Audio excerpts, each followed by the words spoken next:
does BBM have what should be the blueprint for BBM to play kind of a technocratic, populist, reformist? Problema ni BBM, pwedeng may tama siyang ginagawa rito. Yeah. Pero may elephant in the room eh. Yung political earthquake na parang mahina yung kanyang positioning. Itong impeachment. No? But he said na hindi naman acquitted si Sara. Sabi niya, the Supreme Court ruling had nothing to do with the merits of the impeachment. Come on, we weren't born yesterday. No? Kanina, 12 p.m. Hindi acquitted. Ano gagawin mo? No? Yeah. Pag tapos na yung impeachment, mag-i-impeachment ka next year. Next year, malapit na sa 2028. No? Alam naman natin kung ano nangyayari. Tsaka next year, pwede naman nilang ipa-TRO yan eh. Oo. Lalo na ngayon, yung susunod na impeachment, mas mahirap na, almost impossible na. So, dahil naglagay ka na ng 7 new requirements dun sa Article 11. Sasabihin lang ng DDS na lawyer dyan, may isang hindi nasunod. Dun sa pito. Can you explain that? Kasi yung with Justice Ascuna the other day, sabi na nag-Eureka moment siya na nag-usap kami na hindi pala pwede, okay lang na one time a year rule. But nevertheless, there is this concern na pwedeng magkakaroon ng mga dummy complaints, exactly. Can you explain that threat? Well, ang sabi lang ni Justice Ascuna, nasabi to ng Supreme Court before, you can have multiple impeachment complaints. It's really a misnomer na you can only have one complaint a year. Ang bawal is proceedings. So, iba ang complaints, yung mga papel. Correct. Complaint, first complaint, 50 pages. Yung second complaint, mas mahaba, 100 pages. So, 4 complaints yan. Ang sabi ng Supreme Court noon, 2003 pa, 2011, 2 cases, you can put all those complaints in one basket. Tapos itong basket na ito yung papadala mo sa Senate. You can only send one basket. But you can have more than 4 complaints. Pwede mo i-consolidate. Pwede yung iba itapon mo, yung iba i-retain mo. Ang mahalaga, ito lang ang aabot sa Justice Committee o ito lang ang pagbobotohan ng one-third. Ng one-third, yes. Oo. And right now, for next year, yun ang concern naman. Sabihin nila, file ka lang next year. Kaso ang hirap na kasi ang dami ng rules. So, yung 7 new rules, di ba? Wala naman yan sa Constitution. And para siyang redundant, inuulit mo yung nangyari na sa plenary, nagpirma na yung one-third, tapos pagbobotohin mo ulit sila sa plenary and you have the opportunity to be heard dun sa impeachable official, which sa trial na sinabi ng Di ba sa Senate mo na pwede gawin yung due process Senate You don't need due process in every single step of the way, right? You don't need due process in every step of the way, especially if the Constitution itself said doon ang due process. Hindi naman role ng Congress yun eh. Role yun ng Senado as an impeachment court. So doon siya haharap. Doon papaliwanag, ano ba yung final sa kanya? Yes. Sa korte. Hindi doon sa nag-file ng impeachment. Yung nag-file ng impeachment, yun yung prosecution. And in fact, yun yung rationale sa forthwith.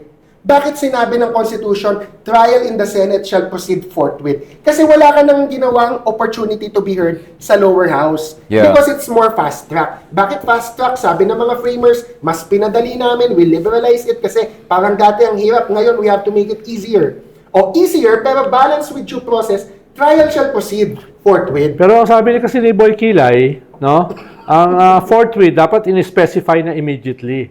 At yung immediately executory ng Supreme Court sa dismissal, yun daw ang immediate. Grabe. Hindi daw yung forthwith, no? So, may sariling dictionary. Speaking of Kilay, di ba yung sinabi na kayo, basically sila Ascuna na kinakaran nyo kami sa Congress, parang ganun, di ba? But Justice Ascuna was very clear, we pleaded to the Congress. Can you remind people, what was the specific case that the Cheese was referring to? Congressman Cheese Escudero Back kasi then. noon, may tampo siya. Kasi yung impeachment complaint na final niya, naharang.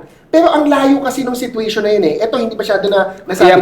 Paki-remind everyone about the facts of that case. Ang mali ni Cheese Escudero, months later siya nag-file from the first complaint when the first complaint was already referred to the Committee on Justice. This is ERAP's case ba? Sorry. This was ERAP's case. Davide case. Sorry. Davide's case. Ngayon, in this situation, yung first 3 complaints, hindi pa na-refer sa Committee on Justice. So, nagreklamo siya na may 4th complaint. Wala pang initiation under the old doctrine. Right. Pero nung panahon niya, may initiation na kasi months after pa siya nag-file ng complaint, in-endorse niya, when there was already a referral sa Committee on Justice. So, that's one. The second distinction there is when Justice Ascuna said, we did not issue a TRO kasi may judicial deference. Correct. Judicial deference, exactly. What Ascuna in the Supreme Court did before was to appeal. Informal, para siyang informal. Imbes na may formal order, it's an informal appeal. Let's maintain the status quo. Wag muna kayo mag-proceed with any of the proceeding so that we can deliberate on it as the Supreme Court and issue our decision. Eh yung Congress nakinig. Ang malas ni Cheese, hindi sa kanya sumunod yung Speaker.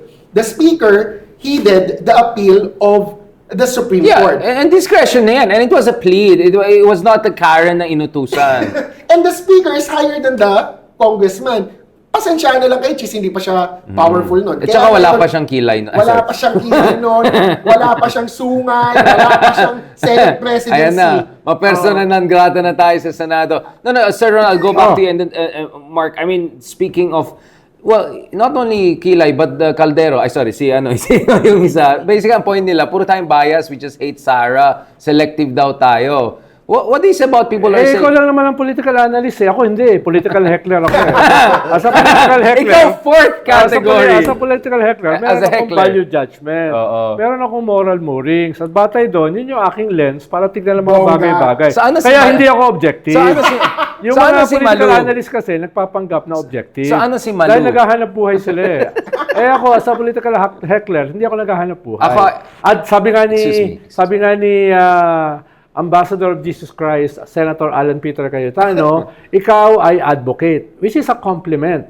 No? Correct, a compliment. actually. Advocate talaga ako. Hindi ako political analyst na objective. Sa nakikita mong crimes against humanity, objective ka. Sa nakikita mong parmali corruption, objective ka. Neutral Pag ka sa nakikita isip mo niya. doon sa pagbenta ng teritoryo mo sa China, objective ka. Of course not.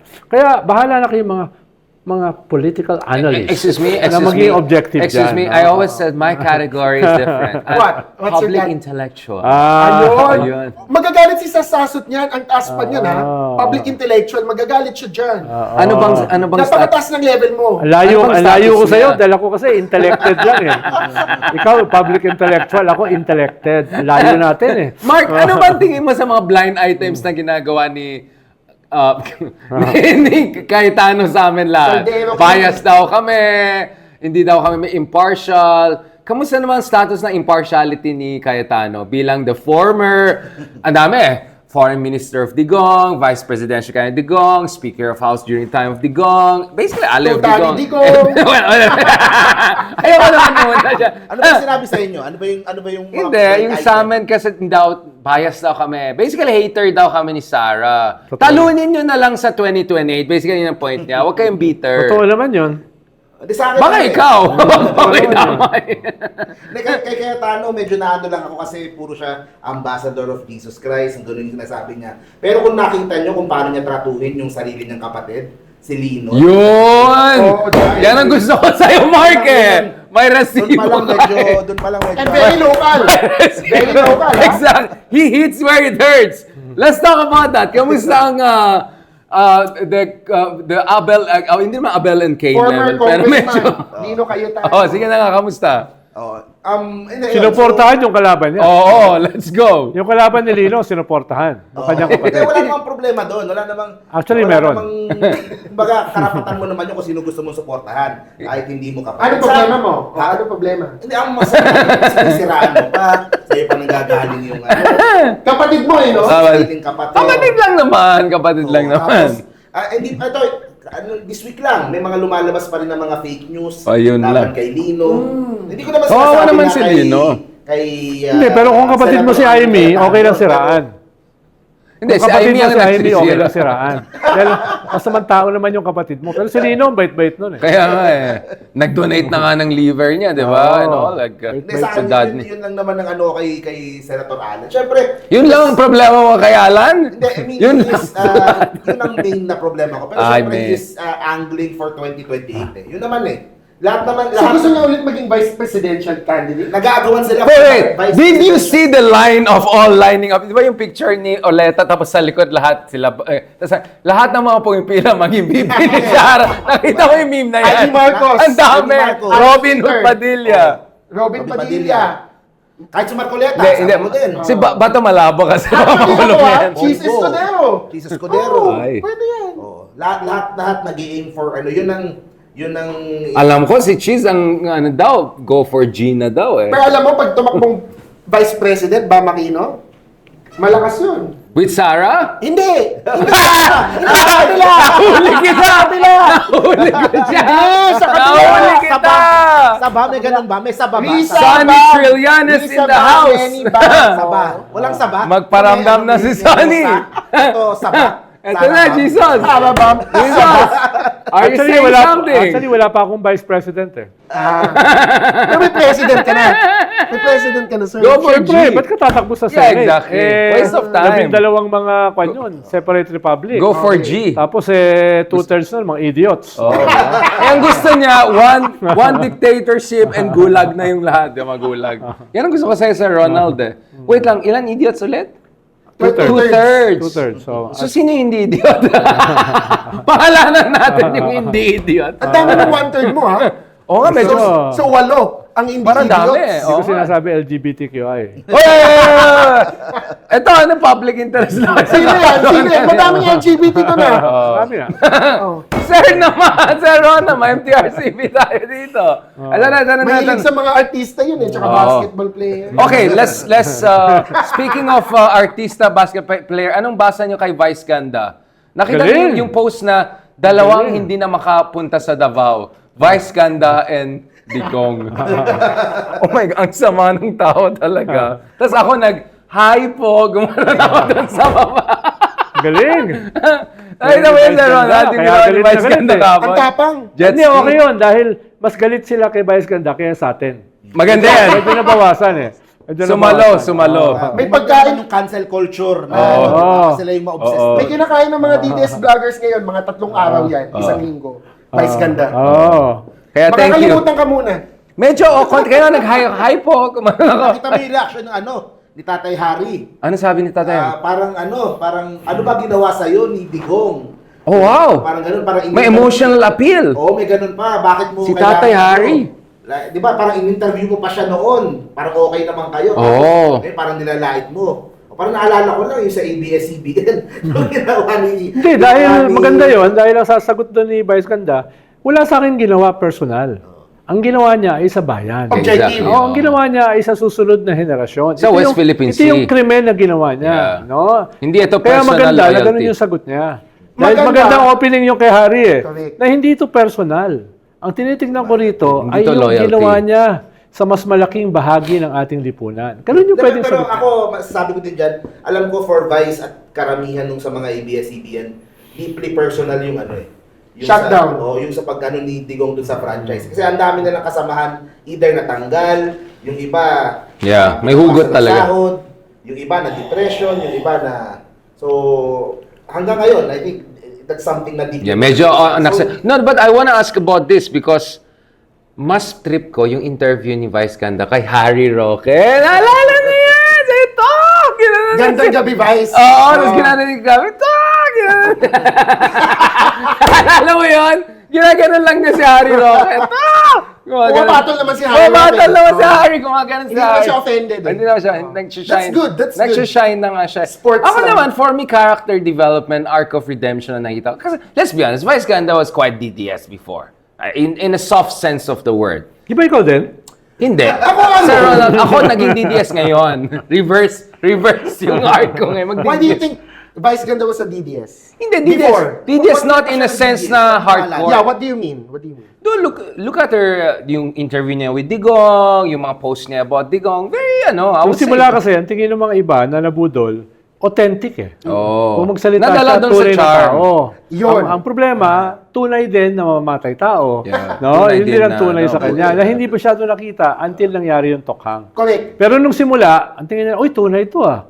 Wala, hindi plastic ah. Authentic, Ganun inaangin etc. May certain attraction yon until nakita mo kung ano yung kaya niyang gawin. Doon mo nakita yung kanyang authentic na katauhan. Noon. Oo. And I think that's the beauty of Vice Ganda's joke now, no? That's why I think Galing it nga hurts more sa mga DDS. Ako, I don't really consider Vice Ganda a DDS, no? Before, like in the Okay, sorry. situation. Let me rephrase. Friendly. Sorry, I don't mean yung diehard na, no. Sorry, Yes. sorry about Yes, that. diehard kasi. Okay, sorry. My mistake. When I say DDS, sometimes I mean it in a general sense. Sometimes I mean it yung hardcore. DDS was never hardcore. I think Never. Vice Ganda voted. for Never. Duterte. I I think Vice Ganda voted for Duterte. Although, wala siyang sinasabi about that, no? I think so too. But Yeah, the I think so. interview gives Vice Ganda more credibility. Yung pag-joke niya ngayon, in the context na binigyan niya ng interview si Duterte noon, and Yeah. actually, in my view, when I was tracking that before, it was Vice Ganda who first legitimized and popularized Duterte as well sa mainstream. Sikat na si Duterte sa Vismin. Oh, of pero course. hindi national. Pero Yeah. national, it was Vice Ganda who really humanized Duterte. So, bakit kaya sinasabi? That's why So, Vice Ganda enabler? has more credibility. Enabler? No. More credibility in making that joke now because nanggaling siya sa sitwasyon na naniwala siya dun sa mga promises at pangako ni Duterte. Tapos, napako, nabasag. So now, she's disillusioned or not, pero she's translating it to something na humorous so that she can vent her own frustrations to someone she voted for and believed in. I think, hindi niya sinabi na binoto niya si Duterte. Yun lang ang feeling ko based on Vice Ganda granting that interview. And therefore, more effective yung, it burns Mas more. masakit. It burns, yeah. It stings. It burns, yeah. Naalala mo, pinag-usapan natin si Tulfo na wala ng 3 million followers nung nagalit ang mga tao sa... Ito, 100,000 lang nawala sa kanya. 1 million daw, 1 million. 1 Hindi. million. From 20 million plus, naging 19,900,000. Oh, you check? I talaga? checked. Oh, So, really? 19,900,000 will show 19 million. Fake news na naman Pero ang mga actually, DDS. 100,000. So, wala pang 1% ang nabawasan. 0.5% lang. So, actually, mahina pala sila. Sub-Saharan yung They pagbawas. cannot cancel. They cannot... Sub-Saharan yung bawas. na, konti lang nabawasan. So, actually, it make them look Yes. weak. And fake They news, can't- fake news na naman ng mga DDS. Fake news. Kasi pag nabawasan ng... Pag bumaba ka ng 20 million, it shows 19 million. Muntik Pero, na akong pero it's maniwala. 19 million, Rounded 930,000, Yun whatever. pala. Yeah, wala pang 100,000. 100,000 is lang pala. Wala. 0.05%. Exactly, of 20 Sobrang million. baba. Wala. Hindi ako makarelate dahil 13 lang yung nakikita. Sir, yung sa'yo, Sorry, ah. silent majority. Silent majority. Pero nandun sa concert sumayaw. Si Senator Bam Oh, si Bam! Sabi ng mami ko, sumusuntok masyado sa ere, mahilig. Ganun ba daw yung sayaw niya? Masuntukin? Gusto rin niya ba na tore? Andun Ganun. din si BBM, tsaka si President Duterte. O, Nakita niyo ba? tayo na lang yata hindi na-imbita.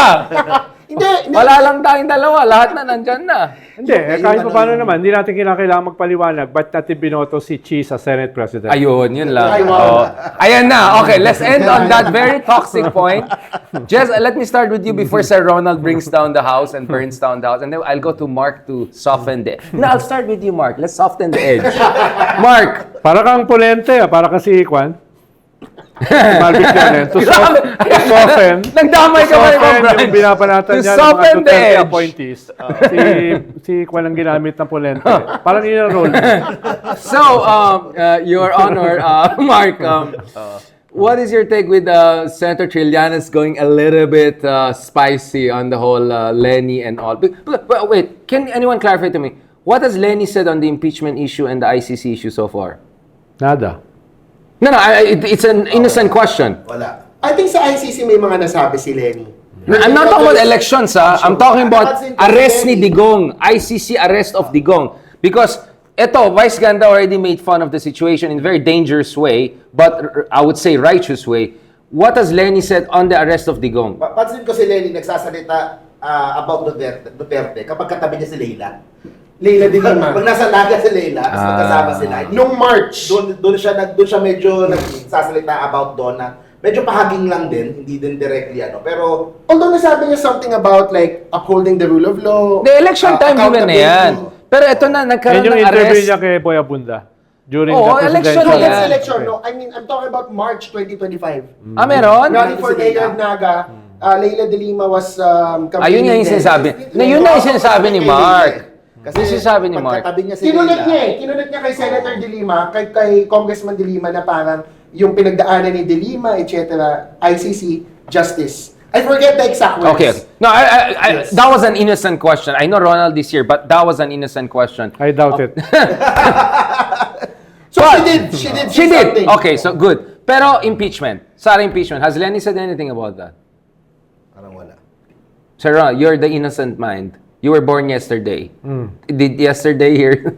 Wala akong narinig. so far. Wala. No, so, okay. So that's where the At ikaw, may narinig ka ba? Kasi you track politics. Sir Ronald tracks it. Ako, I'm ito. tracking DDS kasi they're tracking me I thought they were tracking you.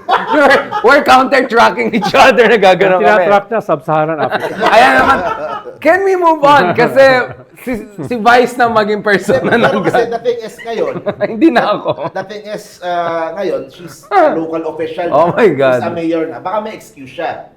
Na ayoko nang makiano muna sa national. Yes. Baka maapektuhan yung pag-ano ko sa local. And to be fair, As just if like- naman DDS sa mga taga-naga, hindi naman DDS sa mga taga-naga. No, and to be fair, I know there's a difference between Mayor Vico and Mayor Lenny, but there's also similarities because they're LGU leaders now, like si Mayor Joy as well. Actually, you have a point on the Vico Vico na- one. Because Vico hasn't said anything on these issues. Vico is In a fairness. progressive, considered Fairness, progressive. that's good Joy point. Belmonte is a progressive, considered progressive. We're not really, naman din, pressuring them to say something on, Fairness, on national yeah. issues. Maybe we're being unfair to Lenny. But the difference with Lenny is she did come from a national VP, context. and VP, and presidential And candidate. opposition bearer. Opposition standing And many bearer. still see her as the opposition leader. Yes. So- but at least you're right. There's an argument to make na why are we not putting the same standard on... Pero Vico kinda got cancelled also, di ba? Marami rin nagagalit sa kanya for not... We're not speaking up sa Exactly. But, Vico is not positioning for national last time I checked, and she's not coming from a national position, right? But Mayor Lenny might not be positioning for a national. Maybe not. Unless someone tells me that she Now, she let's has talk about- plans. okay. Sa akin kasi, Your time to non-sequitur yung delineation na yun. You're still a Filipino. Ayun. So you have to speak about the West Philippine over. Sea. You have to speak about the crimes against You humanity. just murdered you. Knockout. So, Bayang ganun lang naman Pilipino ka pa Kung hindi ka na Ah. Pilipino, okay lang siguro. No? Kaya nga, si Vice Ganda, di naman local government, So, di naman sinasabi national mo ba, Sir government. Ronald? Pero ito, tanungin ko na din. Oh, ito na. Soften the edge. Soften the edge. Pero yung of course, ako I spent 1 year with Senator Trillanes. Kumbaga, sa paningin. Oo, love na love yan. Walang talagang No question. no question. Correct. Saludo. Pero yung sa mga interviews niya talking about Lenny, ganun, ba't napupunta dun yung usapan kaya? Bakit parang hindi ba nakakasama siya doon sa movement as a whole? Could be, pero Trillanes kasi siya. Halimbawa, lumabas lang yan sa isang post ni Christian Esguerra. Isang sa isang interview. interview. Tapos pinick up ng ABS-CBN. Tapos pinick up ng TV5. Tapos pinick up na ng lahat. So, So, tingin nag-interview ko, pa siya sa TV5.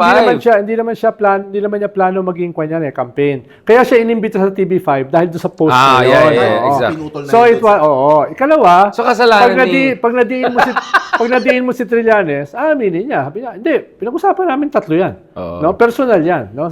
Ganyan. No? Pero kahit na pag-usapan nila na matagal na, ngayon lang lumabas. Dahil nga, na-post No? Na-post siya sa isang podcast na kumalat na. So, hindi ko sinasabi na totally kasalanan niya yon. Ang sinasabi ko lang ay dahil siya si Trillanes, kung anong sabihin niya, kahit sa isang sulok, kakalat. Newsworthy. Oo, kakalat. Halimbawa, kung mag-usap kami ni Richard, hindi kakalat yun. Dahil wala naman nagpapahalaga sa mga sinasabi namin dahil advocate kami. No? So, I cannot say that kasi blind item tayo all the time. so yung 13 nakikinig sa amin, baka maging 17. No? Yung ganon. No? Ito naman, magiging devil's advocate lang din ako. Meron namang nagsasabi. Hindi bagay sa iyo, Devil. Mas bagay sa amin. Ikaw yung angel's soften the edge. Angel's advocate lang ako. Angel's advocate. Hindi, meron namang ibang nagsasabi na baka hindi kaya kasama yan sa strategy ni Senator Bam na intentionally umiwas sa mga issues about sa Duterte, about sa in line kung ano man yung plano niya for 2028 or beyond or kung ano man. Yeah, but it will be one-on-one. The DDS will vote for Sara or they will not vote for him anymore. Hindi, pero yung moderates Siyempre yung moderates kailangan mo pag-agawan and yung mga Ano ba ang anti-Marcos, moderate sa'yo? Siguro ito yung narinig ko din. What if yung iniisip ni Senator Bam siguro yung anti-Duterte, yung youth makukuha na nung Regardless. So you're only there to get yung mga nasa gitna. mga nasa gitna, yung mga anti-Marcos, baka may maagaw ka pa. Baka mali yung kanyang calculation. Dahil nung binoto niya si Cheese, at saka nung tahimik siya, gulping-gulpi siya sa social media, primarily sa kabataan. Primarily dun sa bumoto sa kanya. Kaya baka magkamali siya ng calculation. No?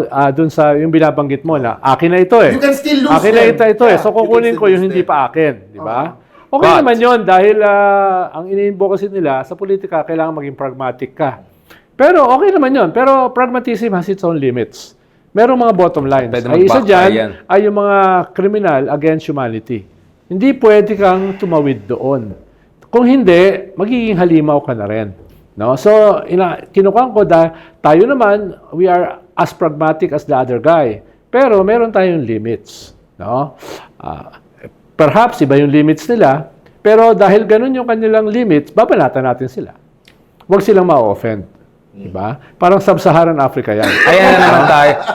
Nagpapasalamat ka kay Vice Ganda for taking the heat away from me for a while. Although my legal team is gonna respond soon to the other DDS harassment in the coming days. Tsaka may ordinance na ba or resolution sa'yo? Wala eh. Hindi, ano lang. Kay Vice Ganda magkakaroon. Panobo lang. Wala sa Davao. Pero magandang medalya kasi yan pag nakulong siya. Sino? Si Richard. Sir Ron, hanapin kita ng paraan para sumama. Yan yun. Ako, madalas ako makulong. Si Vitali yung samahan mo. May doctorate na ako dyan. Okay, Nakulong ka na ba, sir? Oo. Sa cabinet ka, sabi ni Pinoy, wala namang makukulong dito. Ako lang. Taas ako ng kamay. Boss, sasamahan kita. Tawa yan sa cabinet meeting. Bago dumating si Mami at pagalitan si Sir Ronald for that very tasteless joke. Ito, huling-huli na ito. No, basically this goes down to what's gonna be the alignment for 2028. Because one thing I'm hearing from certain very important quarters is they see Risa as more unifying than Lenny if ever it goes down to DDS versus the rest. Because the idea is that because of the Marcos-Lenny, Marcos-Aquino dynamic and the idea that medyo solid yung pink base ni Lenny, baka maging kampante na sila with that. But that might not be enough to beat Sara. Because Sara could got up to 25 or 30 million votes if they go max. Lenny's score is what, 10 to 15? That might not be enough. So some are suggesting maybe you need someone who can unify not only the pink vote, but also get not only moderate, but also the loyalista vote and also the resources.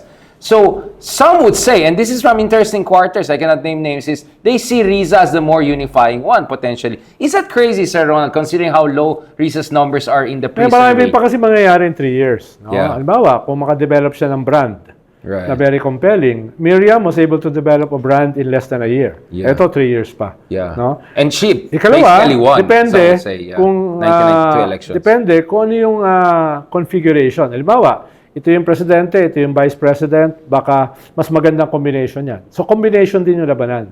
Ikatlo ay ang mas mahalaga yung broad anti-Duterte front na makakaroon niya ng parang primaries. Yeah. Sino ba yung Popular best na front. makakatalo kay Sara? So dadaan ka sa ganung klaseng proseso. For now kasi, pinasa ni Lenny yung baton ng leadership ng Pink kay Risa. Hindi pa naman niya binabawi. Okay. Diba? Ostensibly. Ostensibly, I would say. So, for now, kaya nag-i-scale up si Risa sa ganung role. Dahil binigay sa kanya ni Lenny yung leadership. Tapos siya yung nag-campaign manager for Bam and Kiko nito nakaraang eleksyon. No? So kahit hindi siya kandidato, meron siya naging role. Pinupunuan niya yung role na yon. Unless, sasabihin ng mga nagbigay sa kanya ng role na yan, oy, wag ka na dyan, hindi ka nakasama. No? Pero nga, ang sinasabi natin, merong proseso pa yan na dadaanan. No? Dahil marami pa mga forces ang sasama sa anti-Duterte front. Of course, may say din sila kung sino yung gusto nila. No? Yun yung sinasabi kong proseso. Let's close this on a nice note. Jesus, we discussed this, and then of course, Mark, to really make it nice. To close this Quadcom, what do you want to see within the pink movement? Let's just call it people who are neither kadiliman nor kasamaan. Yun na yan. It's as wide as that, right? Pink doesn't mean pro-Lenny or pro-Risa. Yes. What should, sa tingin mo, what's the healthy way forward? Kasi inevitable naman magkakaroon ng debate and tactical debates. As we speak, there are people who are making contrarian tactical points on our social media platforms right now. At this point, I think it's either Risa or Lenny only. Yun na talaga. It's down to that. You don't see Bam as... I don't see Bam as kasi when he was outspoken na on the impeachment, lumabas na ulit yung DDS propaganda. When nag-education siya and quote-unquote credit grabbing sa mata ng mga DDS na siya yung i-credit sa free education law, black propaganda siya ulit versus Bongo. So, the Aquino name, I think, still has a lot of baggages. With all due respect sa side nila, no? And this is going to be a presidential race, not Senate. presidential Just race. one lang pwede may vote, hindi 12. Yeah. And Bam is not in the position for 2020 because one, for Lenny, madami pang may hang-ups na Thought ka. na she should have won in 2022. Thought ka. So, thought ka nila for 2028. Ang question naman kay Risa is because of her stellar performance with Alice Go, with Kiboloy, and Pogo, and all of these things, they are making her presidential timber. And as I said, can work with admin eh. And can work with admin. Yeah. No, and again, I've already told you this in our own discussions, no? I think for now, the onus is really on Mayor Lenny. Because if she continues to run for mayor in Naga, then by default, medyo by default because she passed the opposition baton to Risa, Risa will step up. And she's ready. Now, Risa is not selfish. Ako hindi ko siya friend, hindi ko siya close. Pero feeling ko lang, if Mayor Lenny says, I'll run for 2028 as She'll go VP at least. Senator Risa will give way. And I'm not sure if VP baka iba pang plano. Basta ang unang tanong ngayon, sinong ulo? So, kailangan mag-usap talaga si Senator Risa at Mayor Lenny.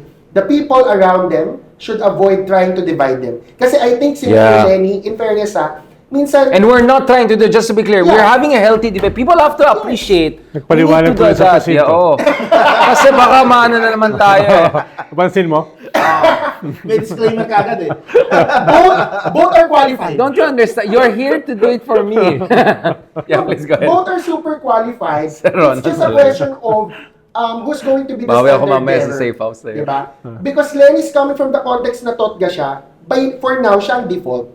For now, Ang problema lang kasi dahil sabi niya, tatakbo ko sa Naga dahil huling habiling sa akin ng aking asawa, yung mga asawa ay kalimutan ko na lahat, wag lang ang Naga. she wants to focus. Tapos ngayon, So one sa term is not 2028, enough. that's less than 3 years. 3 Less than a years. term. Tapos aalis siya para sa national uli. Yun nga. Baka siya Tas di mismo pa hindi niya manalo type if yun ever, God forbid, Na ganun, yeah. no? Baka nag-Isko Moreno. Baka maging Isko Moreno siya. Oo. Hindi pa tapos yung one term, nag-national na, di ba? So, lalo na, binelabor mo yung point na mahalaga ang Naga. Tapos bigla kang aalis bago matapos yung one term mo. So, baka yun ang kanyang magiging Before Mark, I hesitancy. have a quick question to you, Sir Ronald, no? Napansin mo ba si Mayor Lenny doon sa kanyang recent na mga speeches? Meron siyang tinatawag na 2028 finish lines.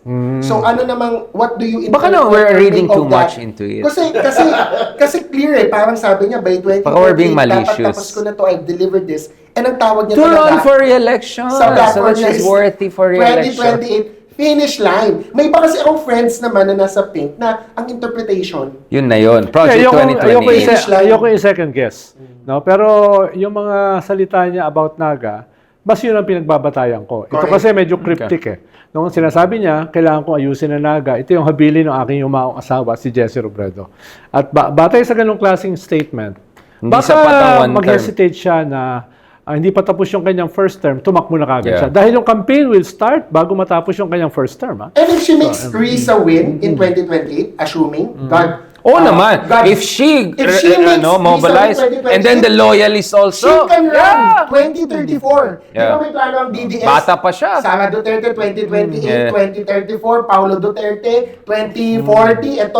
Tayo may pipeline din tayo eh. Baka yun Kung din si eh. Risa 2028, 2034 Lenny. That was Vico. Kaya ko lang naman sinasabi na Paglalabas na ng isko ulit. Kaya ko lang naman sinasabi na feasible dahil si FBR practically started the campaign in less than a year before the Yeah. election.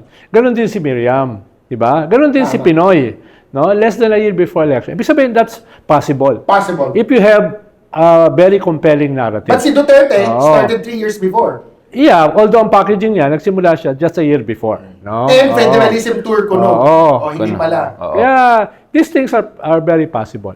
Depende sa team na bubuin mo, depende sa narrative na gagawin mo. No? Dahil ang maganda kasi, nabanggit nga ni attorney, kay Risa, meron siyang narrative na sinimulan eh. Sino ba nagpakulong kay Alice Goo? Sino ba nag-highlight ng Pogo na totally banned ni PBBM? Sino ba nagpakulong dun sa one of the most powerful son of God? No? Oo. Tapos, sino yung kumanto kay Digong ng harapan sa Senate hearing, etc., etc. So, ang kulang lang dahil masyado siyang nice, masyado siyang mabait, hindi niya binibelabor yung ganung klaseng epal. Yung iba nga, wala nagagawa, puro epal na eh. No? Kaya yun lang naman Heckler yung nga, heckler. kaibahan. Baka at a later point, ma-realize niya na kinakailangan din ng epal in a different way. In a more positive By way. the way, just before you end, no? Dahil mo ending, kanila ka pa rin Rodrigo Duterte II officially said Davao City will not be distracted by cheap insults and distasteful jokes. Ayun. Wow, coming from Digong, no? Napaka... That's the second. Oh. Tigong the second. Siya yung vice mayor ngayon. Parang, Na yung kailangan pa na may note na kailangan ka mag-hammer, kailangan ka hindi mag-hammer. That's Omar? No, Omar is the other one. Yung This councilor is na naging vice mayor. Oh. Kasi, Yung anak ni Pulong. ano, okay na. ako, Last, Wait close na. it, I'm close it late. na. Yeah, let's go. for 2028, ako, Close na from an natin. outsider, someone who doesn't identify as sa faith, Totoo. tingin ko dalawa. It's either Risa or Bam. Ako, yun ang tingin ko lang isa doon sa dalawa. I think si VP Lenny, si Mayor Lenny, baka kumpletuhin niya 2034, baka doon siya mag-try uli after niya mapaganda or money. Yun yung tingin ko. Si Senator Bam, I think, tumatakbo na yung kung ano man yung bills na tumatakbo or titignan kung pwede siya mag-VP, pwede siya mag-presidente. Si Senator Risa, ako, in as much as I would really want to have a President Risa Ontiveros. Gusto ko talaga yon. As in, I believe magiging mas maganda yung Pilipinas kung meron tayong President Risa. I still need to see kung how she could be Sara Duterte. Magkamontra sa akin. I'm kidding. Yun pa rin. Yeah. Yun naman No, ang you're question that's a good Kasi challenge. At the end of the day, kung sino yung You have to level up. pinaka-winnable, yun na. That's, di ba, ang ano nga, anyone but Sara, parang may ganung lumalabas na ano. So, I think, I think she needs to step out. Ako, I'm neutral, I even think she needs Sarah. to- Hindi, ako, I really want Senator Risa to Level up, yeah. level up, tumaas sa ano. Baka she needs to step out doon sa fake na movement and start Build her something. own Oh, base, popular start her front. own, na parallel din naman. Doon sa pareho din naman nung kaya may mga West Philippine Sea, may mga ano. And with Akbayan, number 1. For example, nagawa niya eh. We were Guys, talking- kailangan na umalis si Sir Ronald. Thank you so much. Sige. I'm so sorry for that. Tony. Thank you so much, guys. Maraming May salamat for 4 joining this o'clock latest show. episode. Catch us soon. More Yeah. of Quadcom. Talk to you. Booyakasha.